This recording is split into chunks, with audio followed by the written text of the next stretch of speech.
सुलह हुदैबिया का एक पॉइंट ये था कि 10 साल तक मुसलमानों और काफिरों के दरमियान कोई लड़ाई नहीं होगी। इससे मुसलमानों को थोड़ा टाइम मिला और उन्होंने रिलैक्स होकर इस्लाम की दावत देना शुरू की। इस्लाम कबूल करने के बाद सहाबा की जिंदगी बाकी अरबियों से बिल्कुल अलग हो चुकी थी, जिससे अरब के लोग बहुत इम्प्रेस होते थे और आहिस्ता आहिस्ता बहुत सारे लोग इस्लाम की दावत कबूल करने लगे। इन सब में मक्का के दो बहुत इंपॉर्टेंट लोग खालिद बिन वलीद और अमर बिन आस भी थे। और खालिद बिन वलीद के लिए तो इस्लाम कबूल करना बहुत मुश्किल था, क्योंकि कुरान में वलीद बिन मुगीरा, जो खालिद बिन वलीद के वालिद थे, उनके बारे में बहुत सख्त वर्ड्स यूज किए गए थे। और अरब में खानदान और स्पेशली बाप की इज्जत सबसे इंपॉर्टेंट चीज होती थी। लेकिन फिर भी खालिद बिन वलीद ने अपने वालिद और पूरे खानदान के खिलाफ जाकर इस्लाम कबूल कर लिया। आहिस्ता आहिस्ता इस्लाम फैलता गया और रसूलुल्लाह सल्लल्लाहु अलैहि वसल्लम ने एक एम्बेसडर रोमन एम्पायर की तरफ भेजा। लेकिन इस एम्बेसडर को गस्सानी किंगडम ने बहुत ही बुरी तरह कत्ल कर दिया। ये गस्सानी किंगडम अरब और रोमन एम्पायर के बिल्कुल बीच में था और ये गस्सानी किंगडम रोमन एम्पायर का एक वेसल स्टेट था। वेसल स्टेट मतलब एक पपेट स्टेट। गस्सानी किंगडम का एम्बेसडर को मारना जंग के ऐलान जैसे था। और सिर्फ उस जमाने में नहीं, बल्कि आज भी यूएन चार्टर्स में एम्बेसडर को मारना सबसे बड़े क्राइम्स में से एक है। रसूलुल्लाह सल्लल्लाहु अलैहि वसल्लम को जब पता चला तो उन्होंने फौरन 3000 लोगों की फौज जमा की और रोमन एम्पायर पर हमले का फैसला किया। ये फौज मुसलमानों की सबसे बड़ी फौज थी। इससे पहले मुसलमानों ने इतनी बड़ी फौज कभी जमा नहीं की थी। रोमन एम्पायर इससे कुछ ही अरसा पहले पर्शियन एम्पायर से एक बहुत खतरनाक जंग जीत चुकी थी। रोमन और पर्शियन एम्पायर उस जमाने के दो बड़े सुपर पावर्स थे, जिस तरह आज अमेरिका और चाइना है। और इस जंग में कौन जीतेगा ये कुरान ने इस जंग के खत्म होने से पहले ही बता दिया था। ये भी बहुत जबरदस्त स्टोरी है, तो सब्सक्राइब। ये रोमन एम्पायर का पीक दौर था। इससे पहले अरबों ने रोमन एम्पायर पर कभी भी हमला नहीं किया था और रोमन एम्पायर से जंग करना बिल्कुल सुसाइड समझा जाता था। जब अरबों को पता चला कि सिर्फ 3000 मुसलमान रोमन एम्पायर पर हमला कर रहे हैं, तो उन्होंने बहुत मजाक उड़ाया और कहा कि इन 3000 में से एक भी बंदा जिंदा बचकर वापस नहीं आएगा और रोमन एम्पायर इसके बाद मदीना पर हमला करके मुसलमानों को खत्म कर देगा। रसूलुल्लाह सल्लल्लाहु अलैहि वसल्लम ने इस फौज का लीडर ज़ैद बिन हारिसा रज़ियल्लाहु तआला अन्हु को बनाया।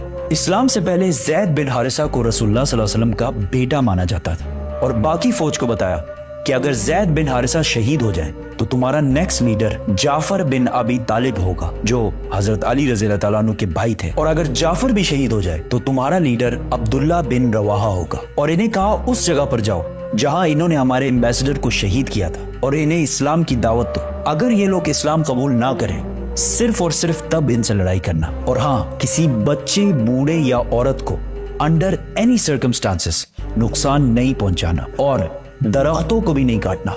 ज़ैद रज़ियल्लाहु तआला अन्हु 3000 फौज लेकर रवाना हुए तो रास्ते में उन्हें पता चला कि रोमन्स 2 लाख फौज लेकर मुसलमानों की तरफ आ रहे हैं। 2 लाख, 3000 वर्सेस 2 लाख। इस एनिमेशन को देखें, इससे थोड़ा अंदाजा होगा कि इन दो फौजों में कितना बड़ा डिफरेंस था। ये है एग्जैक्टली 3000 लोगों की फौज और इसके सामने ये है 2 लाख लोगों की फौज।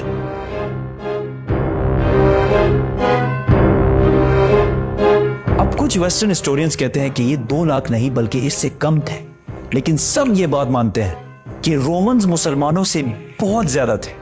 मुसलमानों के एक ग्रुप ने सोचा कि हमें मदीना से और फौज का इंतजार करना चाहिए, लेकिन मुसलमानों के तीसरे जनरल अब्दुल्ला बिन रवाहा ने कहा कि हम जंग या जीतेंगे और या शहीद होंगे, जंग छोड़ के जाने वाला कोई ऑप्शन नहीं है। तो यहां मुसलमानों ने एक जबरदस्त प्लान बनाया। वो इस जगह को छोड़कर जहां पहले लड़ाई होनी थी पीछे हटे और मुता के 2 पहाड़ों के दरमियान रुके। अब इसका क्या फायदा था?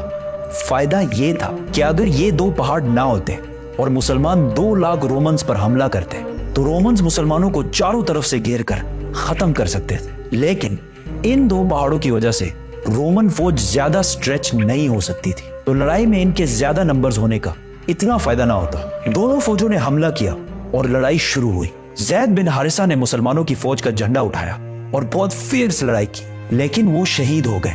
तो रसूलुल्लाह सल्लल्लाहु अलैहि वसल्लम के ऑर्डर के मुताबिक मुसलमानों के दूसरे जनरल जाफर बिन अबी तालिब ने झंडा उठाया और लड़ने लगे। लेकिन जिस हाथ में उन्होंने झंडा पकड़ा था वो हाथ कट गया। तो उन्होंने दूसरे हाथ से झंडा उठाया, लेकिन दूसरा हाथ भी कट गया और जाफर रज़ी अल्लाह तआला अन्हु शहीद हो गए। जंग के बाद इनके जिस्म पर तलवार के 50 निशान मिले और इन 50 में से एक भी पीठ पर नहीं था, सारे के सारे फ्रंट पर लगे थे। तो अब ऑर्डर के मुताबिक अब्दुल्ला बिन रवाहा नए जनरल बने और बहुत सख्त लड़ाई के बाद वो भी शहीद हो गए। फिर एक मुसलमान ने झंडा उठाया और जोर जोर से सबको कहने लगा कि जल्दी आपस में एक लीडर चूज करो, वरना हमारी पूरी फौज बिखर जाएगी। ये जंग मदीना से 1000 किलोमीटर दूर मुता में हो रही थी, लेकिन रसूलुल्लाह सल्लल्लाहु अलैहि वसल्लम ने इस जंग के बारे में मदीना में मुसलमानों को पहले ही बता दिया था कि सबसे पहले ज़ैद ने झंडा उठाया और वो शहीद कर दिए गए। उसके बाद जाफर ने झंडा उठाया और वो भी शहीद कर दिए गए। उसके बाद अब्दुल्ला बिन रवाहा ने झंडा उठाया और वो भी शहीद कर दिए गए। उसके बाद मुसलमानों ने सैफुल्लाह, अल्लाह की तलवारों में से एक तलवार को अपना लीडर बना लिया है।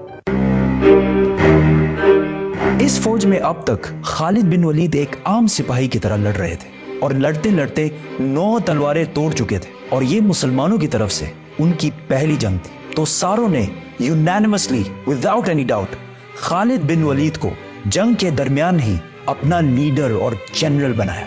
खालिद बिन वलीद रज़ी अल्लाह तआला अन्हु को पता था कि रोमन्स को इस जंग में हराना इम्पॉसिबल है, लेकिन अगर वो ये जंग छोड़कर चले गए तो रोमन्स मुसलमानों को कमजोर समझकर मदीना पर भी हमला कर सकते हैं। तो अब मुसलमानों को एक ऐसी गेम खेलनी थी कि मुसलमान वापस भी चले जाए और रोमन्स इन्हें कमजोर समझकर इन पर हमला भी ना करें। तो उस रात खालिद बिन वलीद रज़ी अल्लाह तआला अन्हु ने अपनी फौज को रीशफल किया, मतलब राइट वालों को लेफ्ट और पीछे वालों को आगे किया। अगले दिन जब जंग शुरू हुई तो पहाड़ों से धुआं उठने लगा और कुछ ड्रम्स की आवाजें आना शुरू हुई। तो रोमन्स को लगा कि मुसलमानों की मदद के लिए मदीना से एक बहुत बड़ी फौज पहुंच गई है और आहिस्ता आहिस्ता मुसलमानों की फौज बहुत ही ऑर्गेनाइज्ड और प्लान्ड तरीके से जंग से पीछे हटने लगी। ऐसा लग रहा था कि मुसलमान चाहते हैं कि रोमन्स इनका पीछा करें और वो इनको ट्रैप कर दें। रोमन्स ने सोचा कि मुसलमान हमारे साथ बहुत बड़ी गेम खेल रहे हैं, ये चाहते हैं कि हम इनका पीछा करें और ये ओपन डेजर्ट में अपनी बड़ी फौज के साथ हमें खत्म कर दें। तो रोमन्स ने ये सब देखकर मुसलमानों का पीछा नहीं किया और मुसलमानों की फौज आहिस्ता आहिस्ता वहां से पीछे हटकर मदीना पहुंच गई और मुसलमानों की फौज को रोमन्स के मुकाबले में बहुत कम नुकसान हुआ। मदीना वालों ने सोचा कहीं ये लोग जंग से भाग कर तो नहीं आए, तो उन्होंने इस फौज को बहुत ही बुरा भला कहा। लेकिन रसूलुल्लाह सल्लल्लाहु अलैहि वसल्लम ने कहा ये भाग कर नहीं आए, ये हमारी मदद लेने के लिए आए हैं और बहुत जल्द हम रोम पर दोबारा हमला करेंगे। ये जंग तो रोमन्स और मुसलमानों के दरमियान थी, लेकिन पूरा अरब इस लड़ाई को बहुत गौर से देख रहा था, क्योंकि पहली बार अरब ने माइटी रोमन एम्पायर की ताकत को चैलेंज किया था। तो जब उन्होंने देखा कि 2 लाख फौज से लड़ने के लिए सिर्फ 3000 लोग गए और ठीक ठाक वापस भी आ गए, तो ये अरब की तारीख में बहुत ही इम्पॉसिबल काम हुआ था, जिससे बाकी अरब के दिलों में मुसलमानों के लिए बहुत इज्जत पैदा हुई। और अरब के वो कबीले जो हर जंग में खंदक, बदर, ओहद में मुसलमानों के हमेशा खिलाफ होते थे, जंगे मुता के बाद इस्लाम की तरफ आने लगे और मदीना की ये छोटी सी रियासत आहिस्ता आहिस्ता हर तरफ फैलने लगी। अब यहाँ कुछ हिस्टोरियंस कहते हैं कि रोमन्स इतनी छोटी फौज से जंग सिर्फ इसलिए हारे क्योंकि रोमन एम्पायर कुछ साल पहले पर्शियन एम्पायर से जंग के बाद बहुत कमजोर हो चुकी थी। उस जंग में पर्शियन एम्पायर ने रोमन एम्पायर को बिल्कुल तबाह बर्बाद कर दिया था, लेकिन उसी टाइम कुरान के सूरह रोम में कहा गया था कि ये जंग पर्शियंस नहीं रोमन्स जीतेंगे। और ये भी बहुत इंटरेस्टिंग स्टोरी है। सब्सक्राइब।